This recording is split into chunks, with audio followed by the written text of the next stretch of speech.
Ugh, my hair is wet, I'm a mess, but we're doing this, I think. Hi guys, it's Juanita, and today I have a somewhat more serious video for you. I've tried to film this, I think this is the fourth time, and every time I chicken out, or I cut it halfway, or I don't edit and upload. So, if you're seeing this, props to me, I did the thing. Yay. Uh, Pat on the back. So, this video, as you can tell from the title, is discussing mental health. It's discussing depression and anxiety and narrative, which may seem like a weird connection, but hopefully by the end it will make sense. Obviously, there's just a blanket content warning for those two topics and associated topics. I'm not really sure what I'm going to say. I haven't scripted this, but there may be mentions of self-harm or suicidal thoughts. So if that's not your cup of tea and it's going to get to you, then feel free to skip this. And also, if you don't like this kind of intensely personal content, you're more than welcome to go watch something else. But I have come to the conclusion that I need to do this. I guess this is going to be kind of retrospective. I only really started piecing everything together in the last couple of years, so this is information that dates far back, but that has only really come or become clear to me now. So I guess the best thing to do would probably just tell my sort of background very quickly. I have had panic attacks since I was really, really young. I can kind of remember like primary school, grade 3 or 4. I was a really weepy child. I cried very easily. I got stressed and scared very easily, and I would often just be in tears with fear. Not so much with like sadness, but with like intense fear. And that actually went on into high school. I cried really, really easily, and again, panic attacks, really intense anxiety that would make, exams in particular incredibly difficult because, it's a space that's not really conducive to keeping calm. So the anxious tract of that has just gotten worse and worse as I've gotten older and older and left it, essentially untreated, to the point where last year I was struggling to keep up a waitressing job because I was having to go in the back and breathe because I felt like I was choking and I couldn't breathe, and they couldn't deal with that and I couldn't deal with that. Point is, I was kind of a mess, and I think the worst it's been was this year. I had probably one of the worst attacks of my entire life a couple of weeks before this holiday started. So bad that I actually got my mom up in the middle of the night, like 3 a.m., and was just talking because I needed somebody else there and there wasn't anyone, and I felt like the only way I can describe it is it felt like somebody had attached a string to my belly button and was trying to pull it out through my back while simultaneously choking me. It was terrifying. I felt like I was dying. It was horrible, and I had 3 of them that evening. So it kind of reached a peak, and I made the decision to consider medication. Now, going back again, the depressive track for me is a bit harder to identify, and it's only the pattern on that has only, I've realized I've not been speaking up. The pattern on that has only really come to light recently. As I said, I was a very easily hurt kid. I was made to weep very easily, made to feel bad about myself very easily, and that was not helped by some personal life trauma stuff that I'm not going to talk about, and then the excessive bullying that I have actually mentioned in my Q&A, that went from pretty much primary school until the end of high school. I was either physically or verbally bullied by my peers until I graduated, basically. So that doesn't do wonders for a person, but it also made me think, well, the feelings I'm having are reactionary, obviously. if I were in a different space, I would feel better. And that's kind of a thought that I've had multiple times. This is reactionary. I'm just weak and taking things very hard, as opposed to, hey, the fact that you are getting this down and this negative because of your environment says something about your potential to be brought down to that level. So yeah, high school was probably the first massive low. To put it delicately, that's when I engaged in more obvious forms of self-harm. I realized looking back that I did silly things as a kid, like hit my head into walls when I was having an attack, like trying to calm down, but very intentional harm was high school. And my mom had to push through my applications for me because she didn't know the reason. She thought I was just, down, but not as down as I was. I basically didn't think I would be there the next year to go to university. So university rolls around. Very positive experience on the whole. First time in my life that I'm not dealing with that kind of bullying. So I'm thinking to myself, okay, I'm out of the woods, I'm good, I will feel great. And I didn't. Second year was the next big low, wasn't turning in work, nearly failed my courses because of that. I don't know how I pulled out of that and scraped a pass, but somehow something kicked in, and thank God it did. Around this time, my body image was at an all-time low. It's always been quite bad. I've always been a little bit of a chubbier kid, and puberty wasn't kind. Let's just leave it at that. But it was getting to the point where I was cancelling social occasions, and telling my then partner to go without me, or just making their life difficult by me sobbing and saying, I can't go, I don't want to be seen, which is ridiculous now. I still sometimes feel bad, but not like that. Trying to think what else I need to include.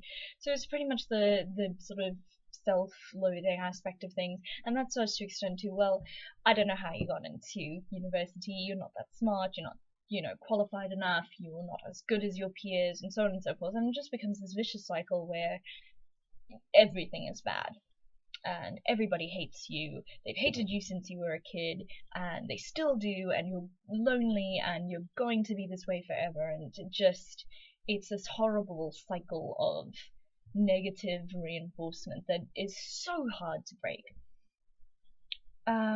So at university I started seeing the university counselling service, and they eventually suggested I go to a therapist because they felt that I needed a more long-term solution. So I started seeing a therapist at the beginning of this year. I found it really helpful, and she suggested that I go on medication. So I have started on an SSRI. I've started on, I think you pronounce it escitalopram, I'm not sure about that. I've actually just kind of come out of a low that kind of started rearing its head last year, and I've kind of been fending it off, and then with everything that's happened this year, in terms of all the stuff that happened at the beginning of this year, I just couldn't keep it off my back. I guess a quick description might be useful. So for me, the symptoms that manifest I tend to have milder depression or milder symptoms, but over a longer period of time, so a year to 2 years of mild depression, and then the occasional big dip, which I've already described to you. And this year I came quite close to a big dip, and I think I'm on my way out of it. I think I'm clawing my way back up to the surface. probably with the help of the medication and the therapy, and also being home. That's part of the reason that I've been home for the entire break as opposed to staying in Cape Town. So fingers crossed. But yeah, for me, it's hypersomnia, so I will sleep 12, 13 hours and be tired regularly. My anxiety gets worse, so panic attacks become more frequent. I withdraw socially. I'm quite introverted already, as the fact that I sit alone in my room and make videos about books might suggest, but it becomes so much worse. This sounds so bad that I feel like I don't have the energy to keep up with my friends. I just withdraw. And people have actually stopped reaching out because it's a regular thing. And that kind of hurts. But that's a whole other thing.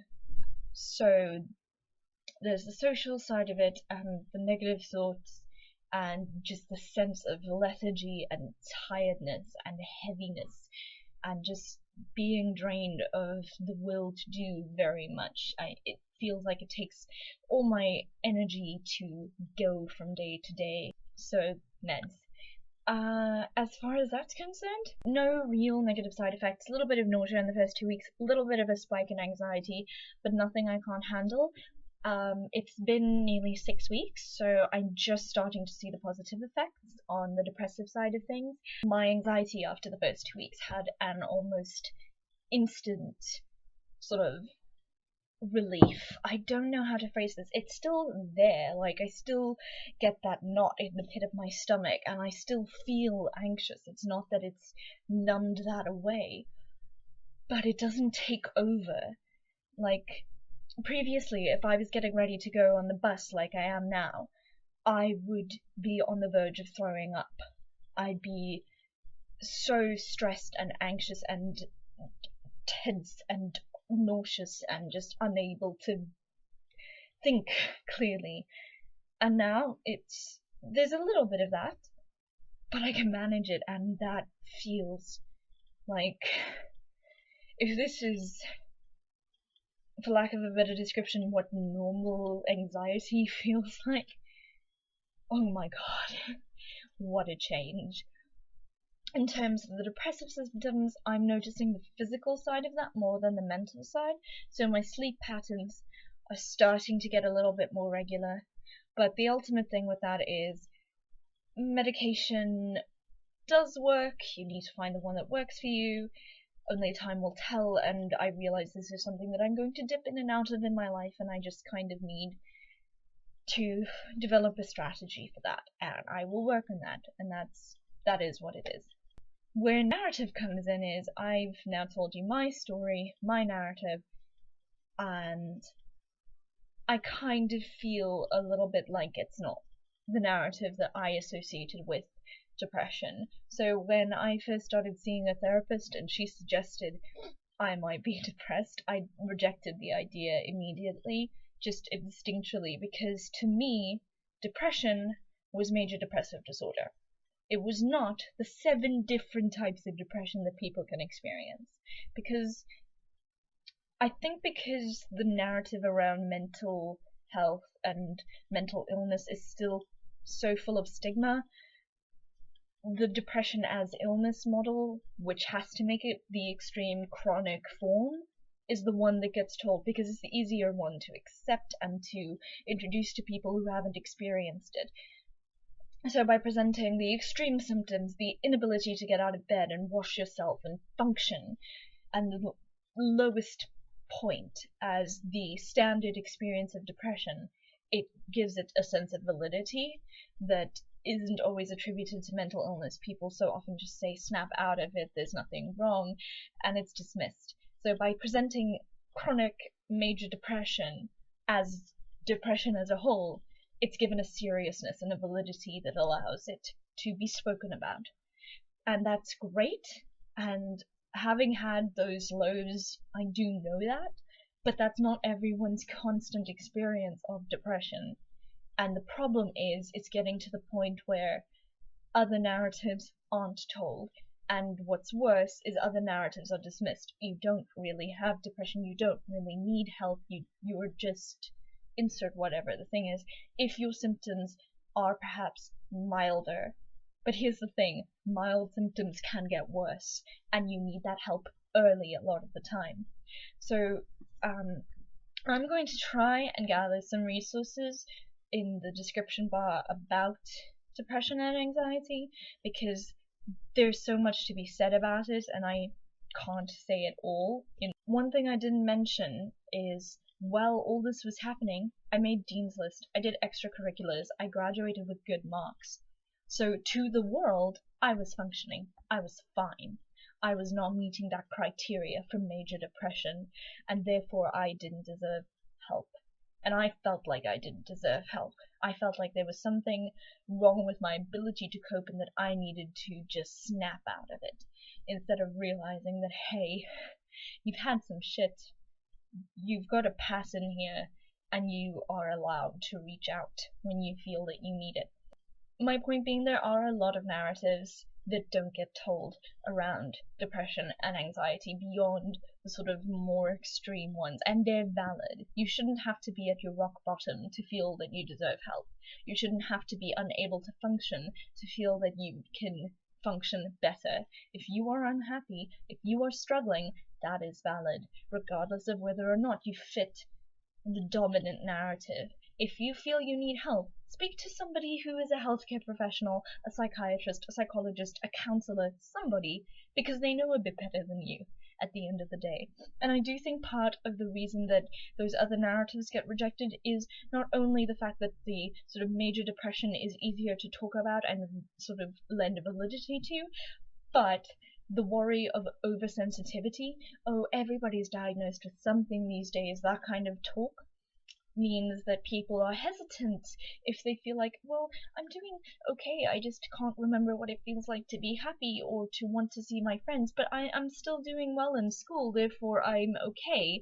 I shouldn't go get help because I don't really need it, and I'm just oversensitive, as is the practitioner, and they're just going to say I have something.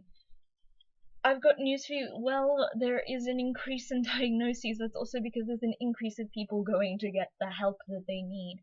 And at the end of the day, you know yourself better than that. You know if you're struggling, and you need to listen to that voice. Because, I mean, everybody deserves to get as close to happiness as they can.